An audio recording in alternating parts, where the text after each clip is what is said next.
Once upon a time, in an ancient kingdom, there was a king named Midas. Known far and wide for his wealth, King Midas was a man whose life revolved around gold and riches. Yet despite all his wealth, there was still an insatiable desire for more. One day, while wandering through his lush gardens, King Midas stumbled upon a satyr, a merry spirit of the forest, who had been lost and was in despair. Midas, moved by the creature's plight, decided to help him find his way back to his divine master, Dionysus, the god of wine and festivity. In gratitude for Midas' kindness, Dionysus offered to grant the king one wish, a boon. Without hesitation, Midas requested for something astonishing: the power to turn everything he touched into gold.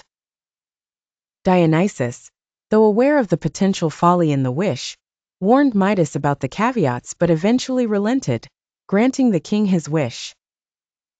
Midas was overjoyed. He couldn't wait to test his newfound power. Running his fingers across the petals of flowers, they turned into shimmering gold.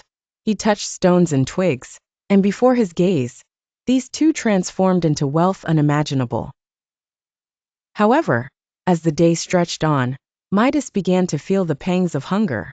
He sat at his dining table, but when he tried to eat a meal, each touch turned his food into solid bars of gold, inedible and cold. Panic grew in his chest as he realized the reality of his predicament. Troubled and seeking solace, Midas found his daughter, the apple of his eye.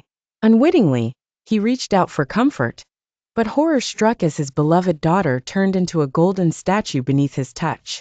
Her expression of warmth and love froze in an eternal metallic gaze. King Midas wailed in despair. His palace glimmered with gold, yet it now echoed with his sorrow. His wealth imprisoned him, leaving him utterly alone with his greed. Desperate and broken, King Midas implored Dionysus to take away this curse disguised as a blessing. Moved by Midas' sincere regret, Dionysus instructed him to wash away the golden touch in the waters of the nearby river.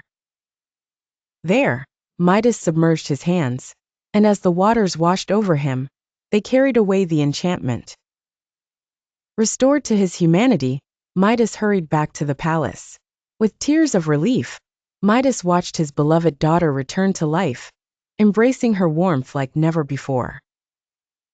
From that day forward, King Midas learned to appreciate the true treasures in life, not material riches, but relationships, love, and the wisdom gained from understanding one's limitations.